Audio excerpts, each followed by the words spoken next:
रही दिव्य झांकी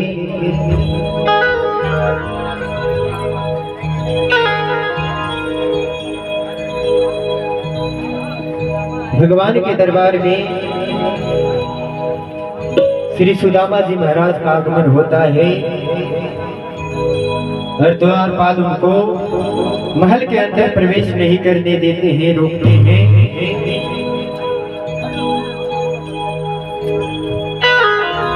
और सुदामा जी महाराज द्वारपालों से आग्रह करते हैं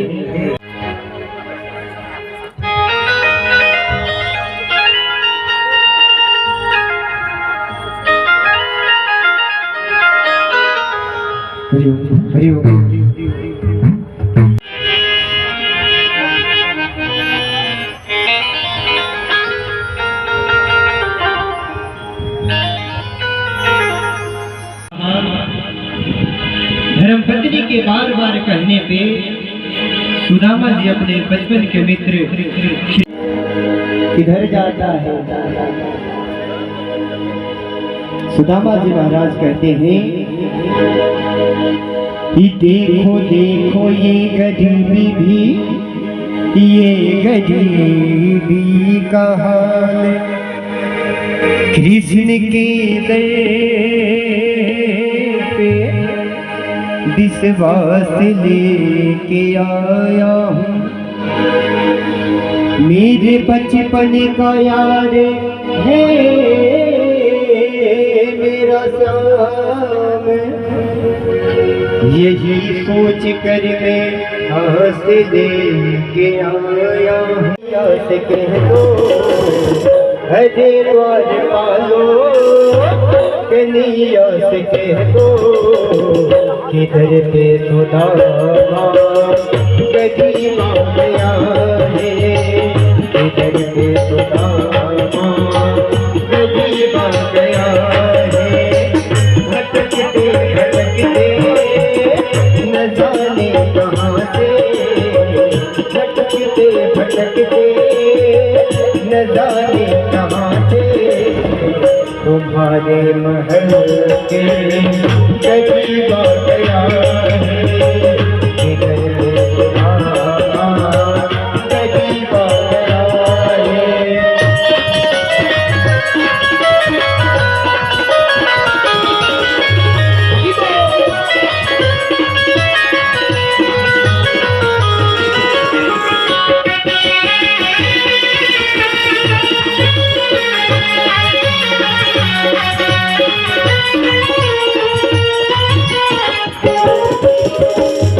सर पे पगड़ी नथन पे जामा, बता दो कन्हैया को नाम है सुदामा हो, बता दो कन्हैया को नाम है सुदामा। न सर पर है पगड़ी न सर पर है जामा, बता दो कन्हैया को नाम है सुदामा हो। न सर पे है पगड़ी न सर पे है जामा, बता दो कन्हैया को नाम है सुदामा हो, बता दो कन्हैया को नाम है सुदामा। एक बार मोहने से करके कह दो, एक बार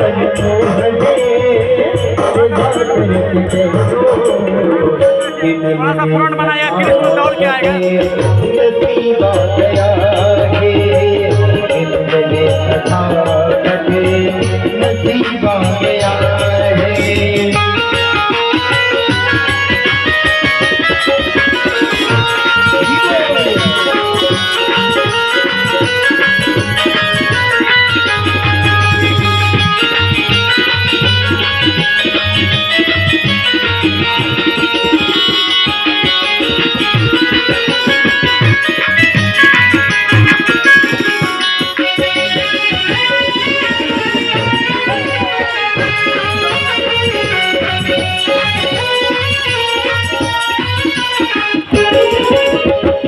ये सुनते ही दौड़े चले आए मोहने लगाया गले सुदामा को मोहन हो लगाया गले सुदामा को मोहन ये सुनते ही दौड़े चले आए मोहने लगाया गले सुदामा को मोहन हो सुनते ही दौड़े चले आए मोहने लगाया गले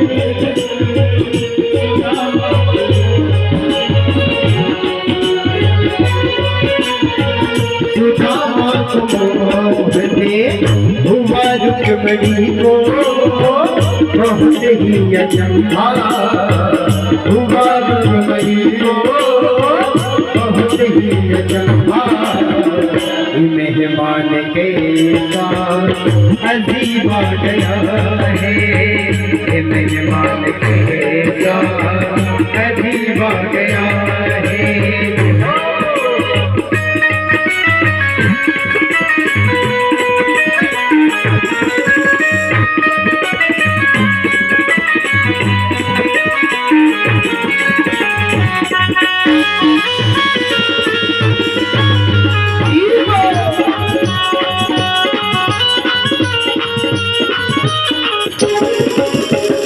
बजाबज में अपने सुदामा बिछाए चढ़े आंसुओं से श्याम ने बुलाए हो चढ़े आंसुओं से श्याम हो चढ़े आंसुओं से श्याम ने बुलाए बजाबज में अपने सुदामा बिछाए चले आंसुओं से श्याम ने बुलाए हो बजाबज में अपने सुदामा बिछाए चले आंसुओं से श्याम ने बुलाए हाँ चले आंसुओं से श्याम ने बुलाए न घबरा वो प्यारे जरा तुम सुदामा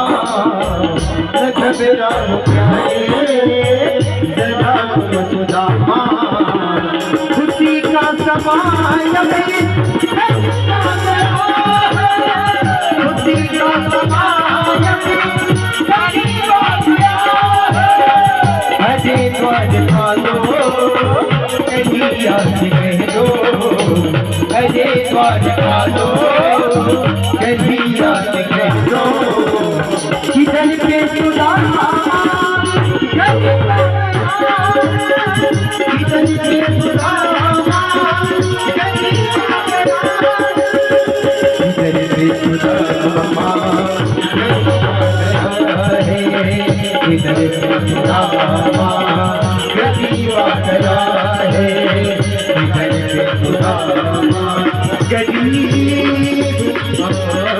गया है बोल द्वारकाधीश भगवान की श्री बांके बिहारी सरकार की जब प्रभु ने सुना दौड़ करके गए सुदामा जी को अपने हृदय से लगाया ला करके उनके चरण को अपने आंसुओं से धोया और देखिए अब प्रभु पूछते हैं कि सुदामा ये बताओ तुम्हारी शादी हुई कि नहीं। अब प्रभु शादी तो हुई का तो फिर शादी भी कर लिए और हमें बुलाया भी नहीं।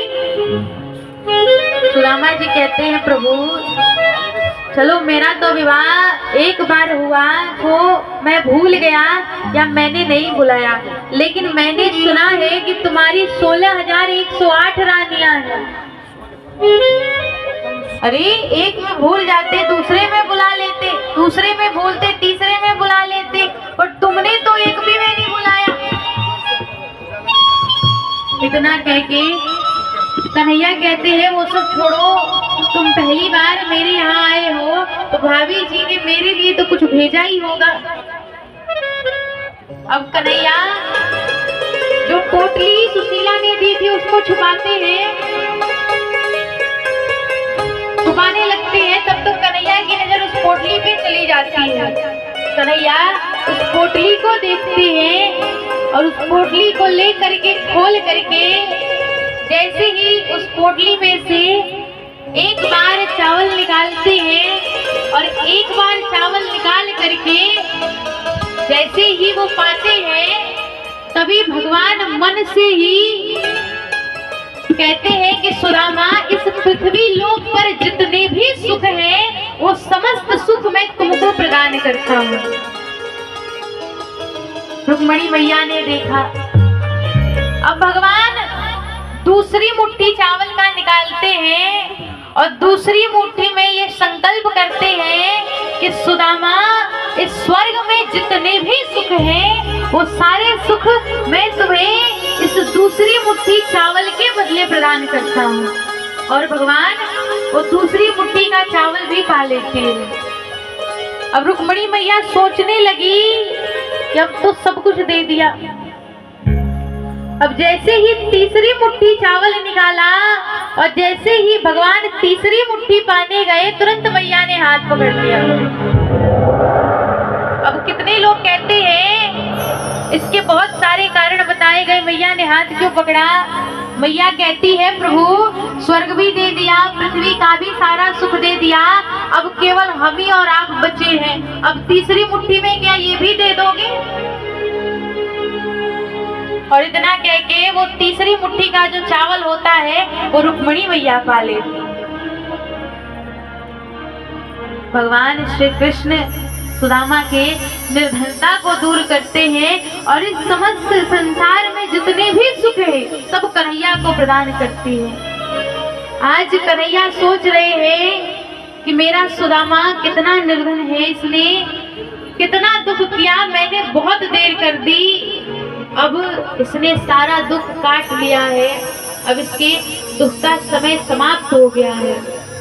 और ऐसा नहीं था कि भगवान नहीं जानते थे, भगवान भी सब कुछ जानते थे, सब कुछ जानते थे। दिन रात सोचते थे कि मेरा सुदामा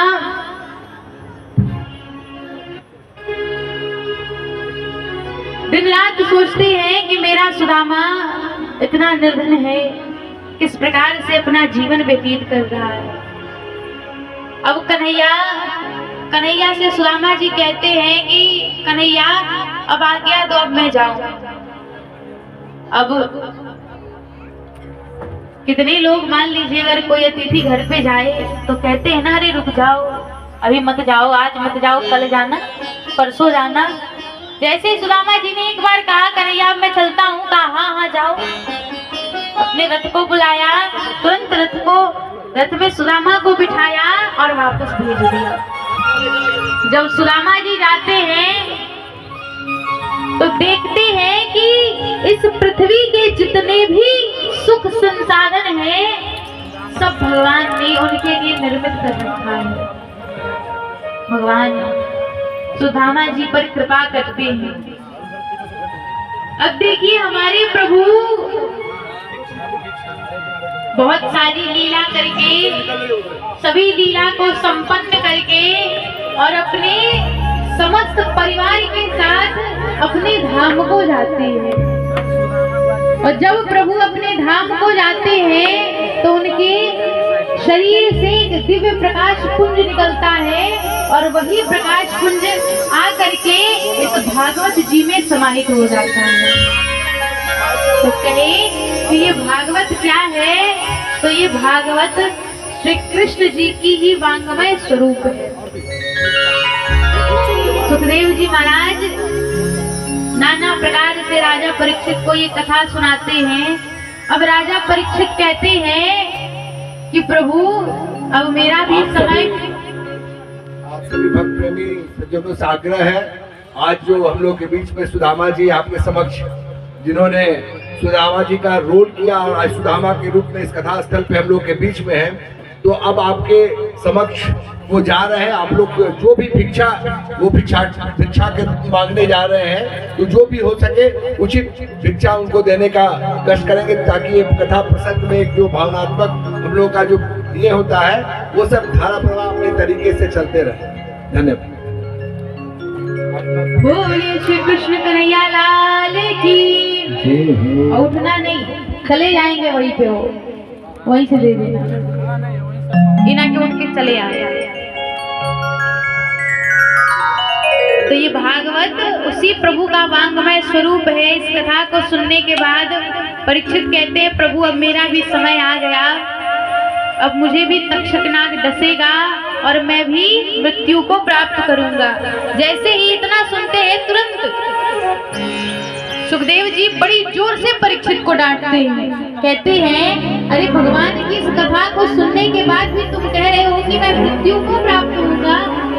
अरे तुम्हारी मृत्यु नहीं होगी, तुम्हारा तो मोक्ष हो गया। और 7वें दिन तक्षकनाग आता है, राजा परीक्षित को काटता है और परीक्षित का भी देह भस्म हो जाता है। और देह भस्म होने के पश्चात एक दिव्य ज्योति निकलती है और परीक्षित भी प्रभु के धाम को चले जाते हैं। बोलिए श्रीमद् भागवत महापुराण की।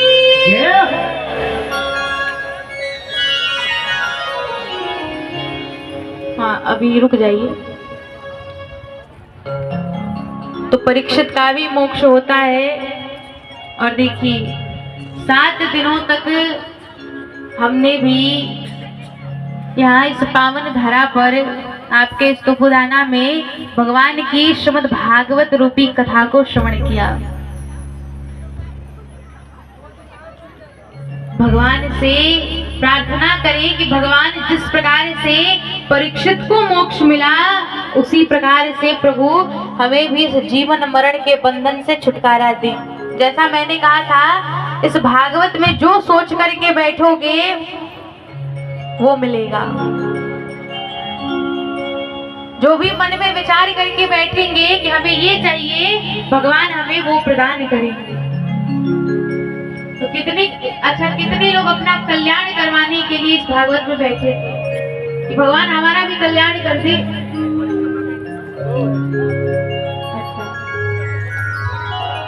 अच्छा, इधर तो सारे लोग।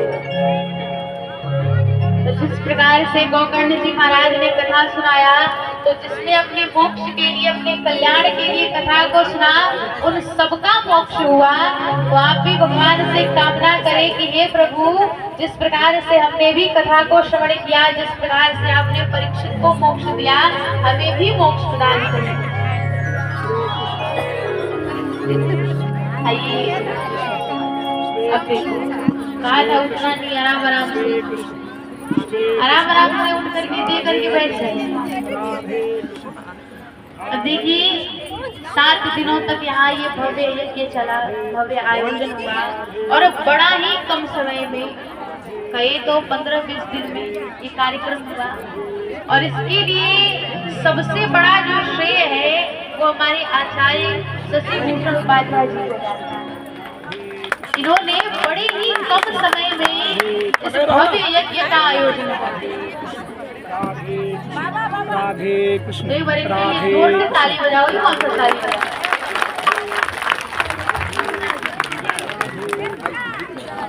और इनसे भी बड़ा योगदान जो लोग यहाँ आए, बैठ करके कथा को बड़े प्रेम पूर्वक, भाव पूर्वक श्रवण किया। अच्छा, मान लो हमको बढ़िया व्यवस्था कर ले और कोई सुनने ना आए, कोई भाव से सुने ना, तो फिर सब बेकार है। तो एक बार जरा अपने लिए जोर से ताली बजा लो। अपने लिए तो ताली बजी जाएगी, अपने लिए तो जोर से ताली बजी जाएगी। अरे 7 दिनों तक मेहनत की है। देखिए हमारे उपाध्याय जी ने बड़ी मेहनत की और केवल अकेले मेहनत नहीं की, ये मैंने देखा, इनके परिवार के सब लोग लगे हुए।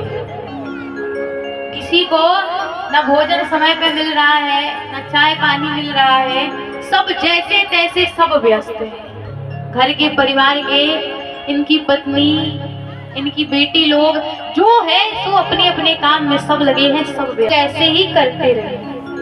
क्योंकि देखिए कोई भी कार्य अकेले नहीं होता, उसके लिए सहयोग होना ही चाहिए। तो आप सब भी बढ़ चढ़ के इसी प्रकार से धर्म के कार्य में भाग लेते रहे ये भी इस प्रकार से इस धर्म के कार्य में भाग लेते रहे और सभी पर ठाकुर जी की, राघव जी की कृपा ऐसे ही बनी रहे। अब देखिए 7 दिनों तक हमने भगवान की कथा को कह के सुनाया, भगवान की कथा को गाकर सुनाया। हमें भगवान ने जितनी बुद्धि दी है, जितना भगवान ने कृपा किया है, जितना भगवान ने चाहा, उसके अनुसार मैंने आप सभी को ये कथा कह करके गा करके सुनाया। इन 7 दिनों में अगर आप सभी को लगा हो कि मुझसे कोई गलती हो गई या मुझसे कोई भूल चूक हो गई, तो उसके लिए हाथ जोड़ के मैं सबसे क्षमा प्रार्थी हूँ। सब लोग मुझे क्षमा करें, क्योंकि देखिए मैं नहीं मानती, मैं आज तक मैं नहीं मानी कि मैं कथा कहती हूँ। अभी यहाँ से मैं नीचे उतर जाऊं और आप मुझसे एक प्रश्न पूछ दे तो मुझे वो प्रश्न बताना बड़ा मुश्किल हो जाएगा, लेकिन यहाँ पर आकर जैसे ही बैठती हूँ, पता नहीं मेरे ठाकुर जी की, राघव जी की कौन सी ऐसी कृपा है जो मैं कथा नहीं कहती, मेरे ठाकुर जी मुझसे कहलवाते हैं। तो ये सब मेरे भगवान की कृपा है और भगवान ने मुझे इतनी कृपा की, मुझ पर इतनी कृपा की, आज मेरे भगवान की ही कृपा है जो आप लोग मुझे जानते हैं। और मेरे भगवान की ही कृपा से आज तक से जहाँ भी गई हूँ, कहीं नहीं हुआ जहाँ दुलार सम्मान प्यार ना मिला हो। जितना मैं सोचने आती हूँ उससे दुगना मिलता है। जब मैं अपने घर से आती हूँ तो मेरी भैया जी भी, मैं भी माँ बाप की इकलौती बिटिया, तो मेरी भी माता जी बड़ा सोचती है, दिन भर में 4 बार फोन करेंगी, अरे नाश्ता किया, अरे भोजन किया, मिला कि नहीं मिला, तो बड़ा चिंता लगा रहता है।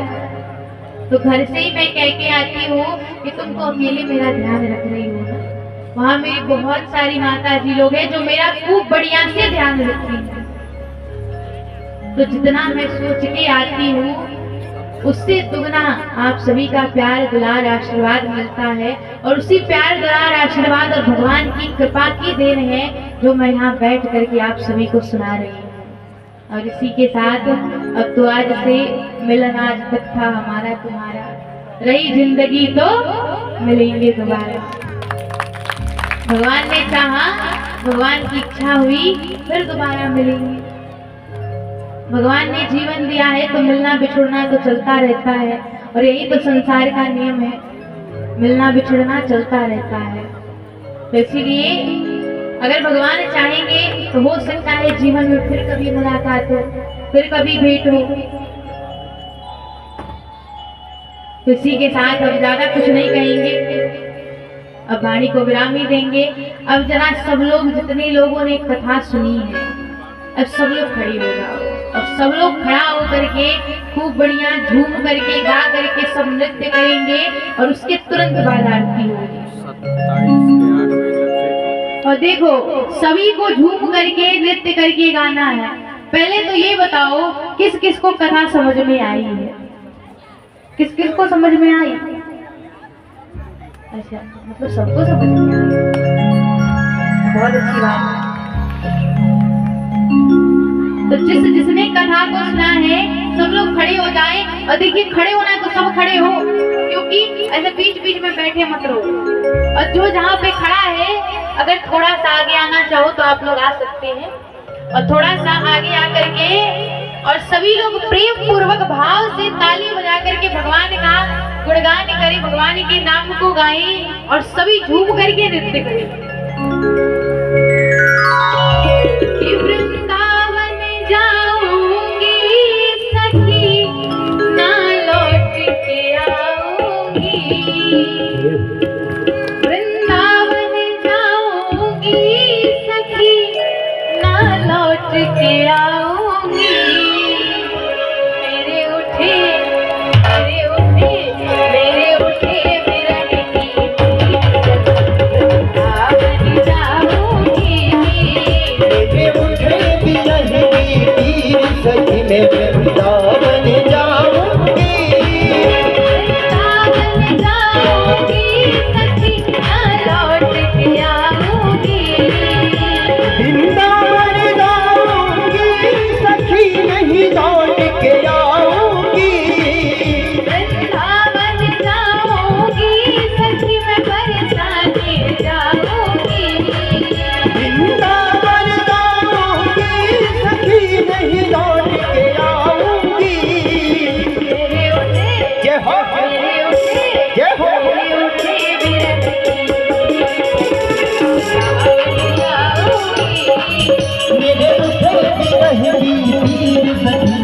वृंदावन जाऊंगी मेरे उठे बिरह की पीर सजी में वृंदावन जाऊंगी।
हमें हो दुलारे दुलारे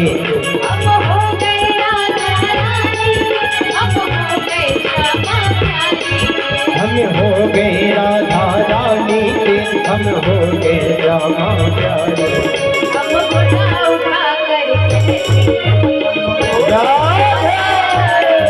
हमें उठा कर कहते हैं हम हो गए राधा रानी के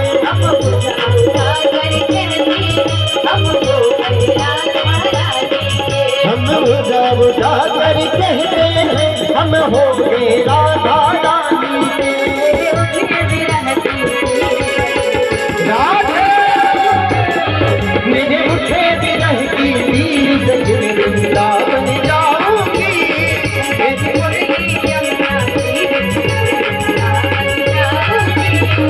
ब्रज मुरली यमुना तीर सखी वृंदावन जाऊंगी।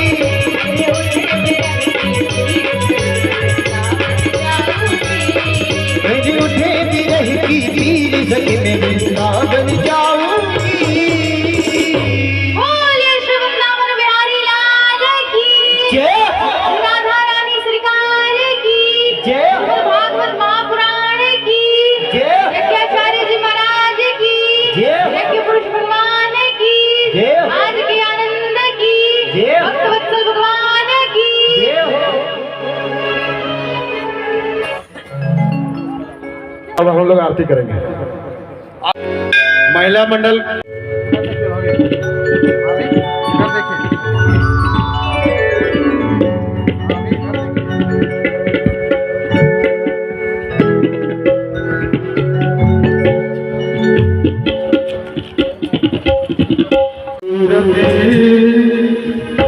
बड़ा धर आंख बंद करके भक्ति विभोर करने वाला भजन भी है कृष्ण भगवान का। मन में बसा कर तेरी मूर्ति उतारो मैं गिरधर तेरी आरती। मन में बसा के तेरी मूर्ति उतारूं मैं गिरधर तेरी आरती। में बसा कर तेरी मूर्ति उतारूं मैं भगवान तेरी आरती। बसा के तेरी मूर्ति उतारूं मैं भगवान तेरी आरती। करुण करो कष्ट हरो ध्यान दो भगवान हम बसी राम मेरी तार लो जुड़ करो कष्ट हरो ज्ञान दो भगवान हम बसी राम मेरी तार लो भगवान। जिंदगी दबार प्यास है अब जन्म तेरे द्वार करते हैं पुकार। भक्ति तेरे द्वार करते हैं पुकार। कष्ट हरो प्रभु बारंबार देव दान तेरी मूर्ति भगवान की आरती। मन में बसा के तेरी मूर्ति उतारूं गिरधर तेरी आरती।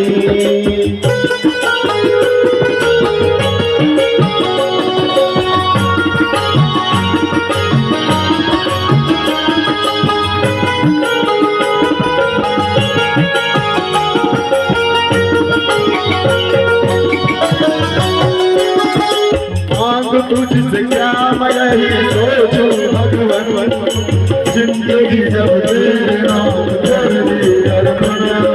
मांग तुझसे क्या मैं यही सोचूं मैं भगवान जिंदगी जब तेरे नाम कर दी अर्पण।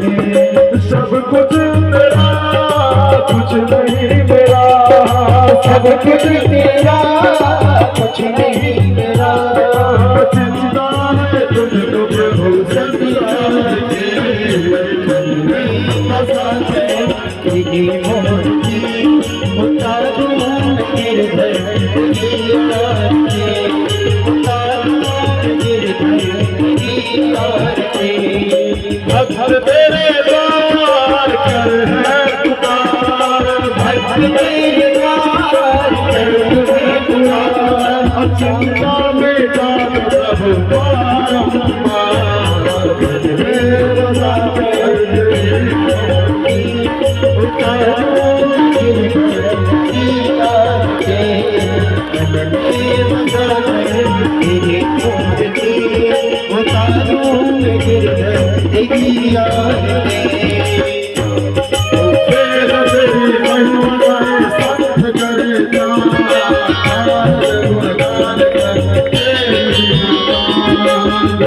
तेरी महिमा में संत कहे जा आज गुणगान करे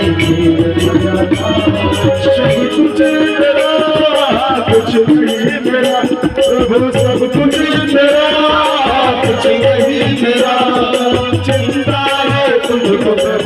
संसार के बजने लगा से तेरे उतार तेरी मान से हे बाबा के उतार तेरी मान से हे बाबा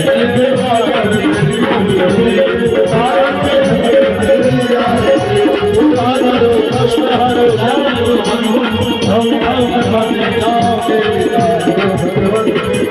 तेरे द्वार करते हैं पुकार, भक्त तेरे द्वार करते हैं पुकार, चिंता हटाओ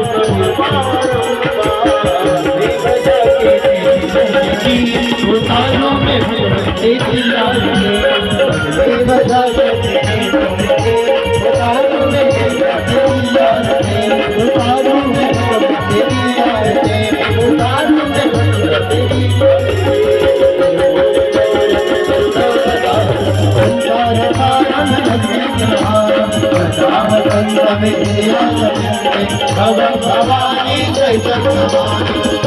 भवानी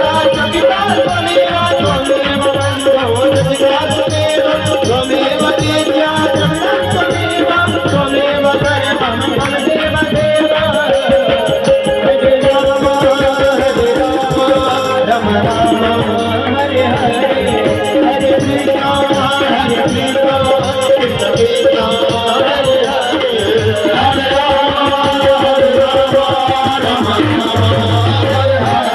हरे कृष्णा कृष्ण कृष्ण हरे हरे गोविंद बोल हरि गोपाल बोलो गोविंद बोल हरि गोपाल बोलो राम हरि गोविंद बोलो राधा हरे हरि गोविंद बोलो हरे राम हरे राम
हरिओम।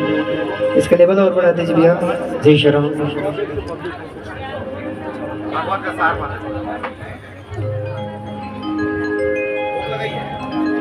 बोलिए श्री वृंदावन बिहारी लाल की जय। रुक जा लो 5 मिनट। अभी आरती नहीं हुई है, रुकिए अपने अपने जगह पे। ये 5 मिनट रुक जाओ। माता का संदेश है, उन्हें सुन लीजिए। अब संदेश क्या सुनाए? जिसने 7 दिनों तक भागवत कथा को सुनी होगी तो संदेश तो स्वयं ही मिल गया होगा। संदेश तो ज्यादा कुछ नहीं है, यही कहेंगे कि जिस भी प्रकार से हो सके इस संसार में रह कर के भी, जरूरी नहीं विरक्त ही हो, इस संसार में रह कर के भी मन को भगवान से जोड़े, मन को माधव से जोड़े। और इससे जोड़ने का इस कली काल में बताया ही गया सबसे सरलतम साधन है इस भगवान की कथा पे आना, भगवान की चर्चा करना, भगवान का नाम लेना। तो कुछ ज्यादा नहीं, प्रयास करें कि हर श्वास पर भगवान का नाम लेते रहे, चाहे जीवन में कुछ भी करें कहीं भी जाए कहीं भी रहे सब प्रकार से भगवान का नाम लेते रहे, मन को माधव के चरणों में लगाते हैं, क्योंकि बिना मन को प्रभु के चरणों में लगाए कल्याण होने वाला। इसी के साथ वाणी को विराम। सबको जय सिया राम। राधे राधे राधे राधे जोर से राधे राधे राधे और इस महायज्ञ का जो हम सभी दर्शन कर रहे हैं, बड़ा ही भगवान की कृपा हुई है। इस हमारे महायज्ञ के आचार्य जी महाराज का, हमारे आचार्य जी महाराज ने बड़ा ही सराहनीय कार्य कम समय में दिखाते हुए इतना बड़ा आयोजन करा है। आज ये आयोजन पूरी सफलता के साथ अपने विश्राम को प्राप्त हो रही है। बड़ी ही महती कृपा यहाँ के भक्तों पे हुई है कि पूज्य आचार्य जी महाराज के कहीं न कहीं इसका श्रेय पूज्य आचार्य जी को जाता है। साथ में हमारे आचार्य जी के साथ जितने भी कमेटी के सदस्यगण जुड़े हैं, अंकित सिंह जी हैं, साथ में जो भी भक्तगण जुड़े हैं, सबका बड़ा ही सहयोग रहा। हेलो राधे राधे राधे राधे। हेलो, जो कोई माँ के विदाई के लिए जो भी भेंट लाए हैं वो एक एक करके माँ को आके मंच पे दे के चले जाए। एक एक करके जो माँ की विदाई में भेंट लाए हैं एवं बनारस से चल के आए हुए पूज्य श्री कथावाचक आरती पाठक एवं उनकी टीम को धन्यवाद करता हूं, और समस्त नगर वासी को भी धन्यवाद करता हूं जो प्रत्यक्ष अप्रत्यक्ष रूप में इस महायज्ञ में शामिल हुए और अपना योगदान दिए। और कल 8 बजे हवन होने जा रही है। जिन भक्तों को भाग लेना है वो अपना नाम कार्यालय में लिखवा सकते हैं और अपनी सामग्री लेकर आ सकते हैं। धन्यवाद।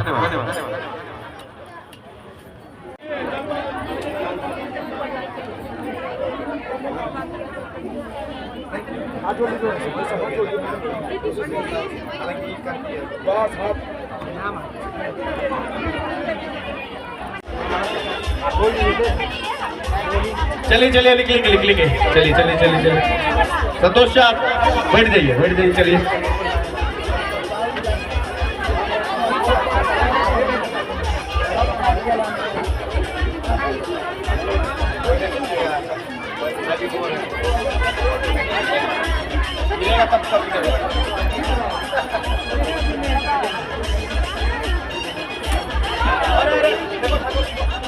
देखिए उठाइए उनको, उठा लीजिए उनको, उठा लीजिए हाथ में। अब माता जी निकल रही है।